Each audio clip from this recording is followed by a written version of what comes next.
Good afternoon friends, मैं doctor Tara Shweta Arya, consultant gynaecologist and IVF specialist. आज आप लोगों को एक ऐसी घटना के बारे में बताने के लिए आई हूँ। आप सबको अभी तक मालूम पड़ गया होगा कि राजस्थान में एक महिला की डिलीवरी के दौरान बच्चे की मौत हो गई।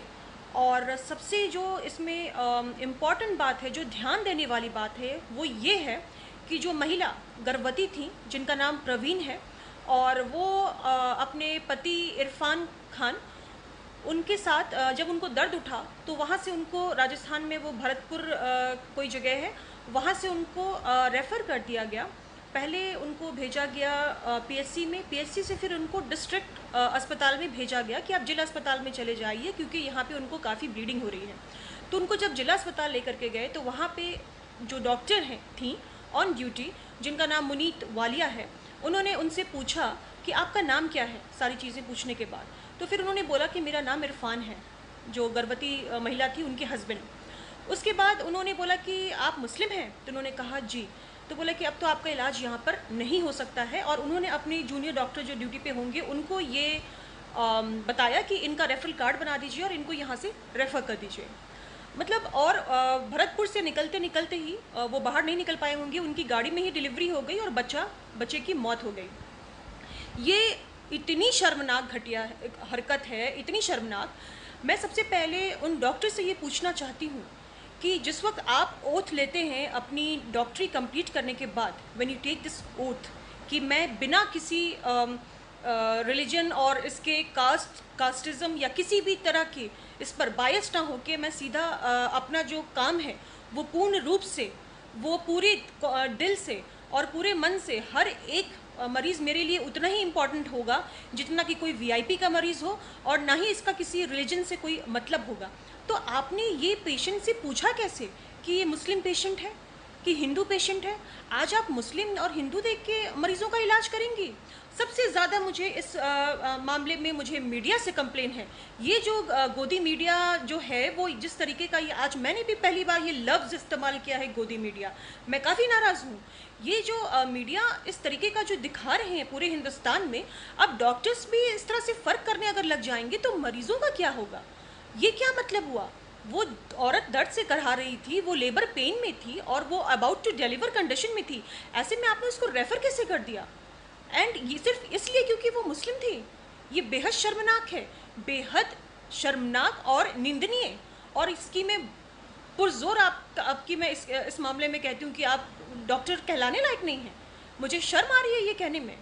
और उससे भी ज़्यादा जो परेशान करने वाली बात है वो ये है कि जो भी मीडिया दिखा रही है, जो तबलीगी जमात के बारे में, और जो ये सब शुरू है कि कोरोना वायरस जो है वो तबलीगी जमात ने बिल्कुल फैला दिया है। मुझे बताइए कि जो पता नहीं आप लोगों को पता है कि नहीं, एक औरत ने सत्संग अटेंड किया था और वहाँ पर वो पॉजिटिव निकली, और जब सत्संग उन्होंने अटेंड किया तो 1500 मरीज़ जो हैं उसमें से 600 से ज़्यादा कोरोना पॉजिटिव हो गए हैं। इस बात को मीडिया ने दिखाया क्या? क्योंकि ये हिंदुओं का मामला है तो नहीं दिखाएंगे। मैं खुद एक हिंदू हूँ, लेकिन मैं खुद बता रही हूँ। आप बार बार तबलीगी जमात के बारे में बोल रहे हैं। अरे भाई, क्या अमेरिका में तबलीगी जमात गई थी कोरोना स्प्रेड करने के लिए? क्या इटली में तबलीगी जमात गई थी कोरोना स्प्रेड करने के लिए? ये क्या तरीका है? अगर कुछ लोग गलत कर रहे हैं तो इसका आप सारा जो ठिकरा है वो सारे कौम पर नहीं फोड़ सकते, ठीक है? और एक बात बताती हूँ कि अभी रामनवमी अभी हाल में ही बीती है। लॉकडाउन था, लेकिन फिर भी रथ यात्रा निकाली गई महाराष्ट्र में। किसके कहने पर? गवर्नमेंट के नाक के नीचे। और क्यों? और आपको पता है उसके बाद महाराष्ट्र में कितने पॉजिटिव केसेस आ गए हैं? इन चीज़ों को मीडिया क्यों नहीं दिखा रही? इनको भी दिखाए। और तबलीगी जमात, यहाँ पर तो लोग कुछ सीखने के लिए जाते हैं, और वो इसलिए जाते हैं कि वो अपने अंदर क्या सुधार है वो कर सके, और ये सदियों से होता आ रहा है। इसमें आप उसको इस तरह से कैसे रिलेट कर सकते हैं? तब तो आप इतना हिंदू मुस्लिम अगर दिखाएंगे तब तो आज स्थिति मुझे लगता है ऐसी आ जाएगी कि लोग रास्ते पे उतर के एक दूसरे को मारना ही काटना बाकी रह जाएगा। बाकी तो और कुछ इस देश का अब होने वाला नहीं है। और जो लोग गरीबी से फांसी लगा के आत्महत्या कर रहे हैं, भूखे पेट सो रहे हैं, ऐसी भी तस्वीरें मैंने देखी हैं जिसमें कि बच्चा खाना ढूंढता ढूंढता वो जो खाने के बर्तन होते हैं ना, उसके अंदर घुस के उसकी मौत हो गई है। उसका आधा शरीर उस खाने के बर्तन के अंदर है, जैसे कि भूख की लालसा में उसकी मौत हुई। ये न्यूज़ आप क्यों नहीं दिखाते? मैं हर एक मीडिया से जानना चाहती हूँ। और एक महिला ने फांसी लगा के आत्महत्या कर ली, साथ में उसके तीनों बच्चे मर गए क्योंकि उसके पास खाने कुछ उसने 3 दिन से खाया नहीं था। क्या ये आपकी जिम्मेदारी गवर्नमेंट की नहीं बनती, मीडिया की नहीं बनती कि उनको समय से खाना मिले, 2 रोटी गरीब के पेट में जाए? ये आपकी जिम्मेदारी नहीं है। आपकी जिम्मेदारी बस इतना दिखाना है कि कोरोना कैसे तबलीगी जमात ने फैलाया, और बाकी क्या पूरे अमेरिका में, पूरे इटली में, पूरी जर्मनी में और पूरे स्पेन में और चाइना में तबलीगी जमात गए थे कोरोना फैलाने के लिए। छोटी छोटी बातों का मुद्दा आप लोग ऐसे बनाते हैं कि जान के दुश्मन बना बैठेंगे। इन चीज़ों को दिखाइए ना। अगर इंसानियत अगर आपके अंदर बची है मीडिया के अंदर, तो मैं आप लोगों से रिक्वेस्ट करती हूँ कि सही चीज़ों को अभी भी दिखाएं, जिनके पीछे जो हमें अभी ज़रूरत है, डॉक्टर्स को जो किट चाहिए उनको दिखाइए। जो हमें हमारी जो स्कार्सिटी है, जो हमारी दिक्कत। मैं हमारे प्रधानमंत्री से एक चीज़ कहना चाहती हूँ कि सर, आप आए, आकर के आपने सबको बताया कि दिया जलाना है और 9 बजे ये करना है, ठीक है, we are all agree to that. लेकिन मुझे ये बताइए कि इंडिया कितने % रेडी है ये कोरोना को फेस करने के लिए? क्या आपने डॉक्टरों के साथ एक कुछ कॉन्फ्रेंस की, कोई मीटिंग की? आप तो स्पोर्ट्स पर्सन के साथ मीटिंग कर रहे हैं, वीडियो कॉन्फ्रेंसिंग कर रहे हैं। ये इससे क्या समझ में आता है? हमारा इंडिया कितना प्रिपेयर्ड है, क्या आपने ये बताया उस दिन 9 बजे? क्या आपने बताया कि कितने प्रतिशत हम सब रेडी हैं इस आपदा को अटेंड करने के लिए? इंडिया कितना प्रिपेयर्ड है? हेल्थ डिपार्टमेंट कितना प्रिपेयर्ड है? हम सबके पास पीपीई नहीं है, पर्सनल प्रोटेक्टिव इक्विपमेंट नहीं है। इसको आप कब मुहैया करवाएंगे? इन चीज़ों पे आपका ध्यान क्यों नहीं जाता? और मीडिया को भी मैं कहना चाहती हूँ, जो डॉक्टर्स के साथ हो रहा है उस पर आप लोगों का ध्यान क्यों नहीं जाता?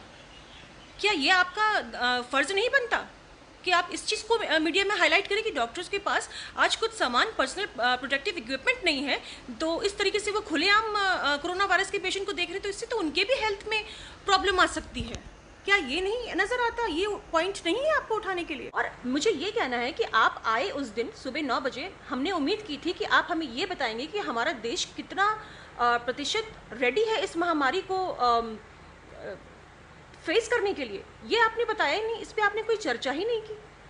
आपने सिर्फ, ठीक है, दिया जलाने पे चर्चा की, करेंगे, हम दिया जलाएंगे, लेकिन आप जो मेन मुद्दा है उस पे भी तो चर्चा करेंगे ना। This is to my prime minister, just tell us how much we are ready to face this coronavirus, how much kits are now ready, and what about the PPE sets? Where are they? When will we get this? In Bihar we have got only 3 centers, only 3 centers with such a huge amount of people residing here.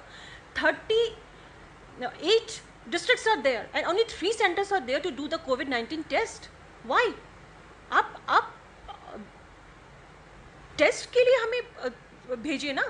Test के लिए ज़्यादा से ज़्यादा आप laboratories वगैरह खड़ा करें, temporary खड़ा करें। आपको इस पर ध्यान देना चाहिए, ना कि ये कि हम दिया जलाएंगे और हम क्या करेंगे। ठीक है, हम सब हिंदुस्तानी है कि जब सब मरने लगते हैं तो सबकी ताकत एक ही हो जाती है, लेकिन हम डॉक्टरों की मजबूरी ये तो आपको समझनी होगी। और इस पर जाकर के ज़्यादा बात करें कि हमारा हेल्थ सेक्टर कितना रेडी है इस वायरल इन्फेक्शन को, कोविड-19 को फेस करने के लिए कितना इंडिया तैयार है। आप इस पर बात करेंगे तो हम डॉक्टर्स को ज़्यादा खुशी होगी। और मीडिया को भी मैं कहती हूँ, आप इससे अगर प्रधानमंत्री से या बाकी लोगों से सवाल करें तो मुझे ज़्यादा खुशी होगी। आप इस पर चर्चा करें मीडिया में कि हमारा देश कितने प्रतिशत तैयार है कोविड-19 को फेस करने के लिए। इस पर हमें चर्चा करनी चाहिए।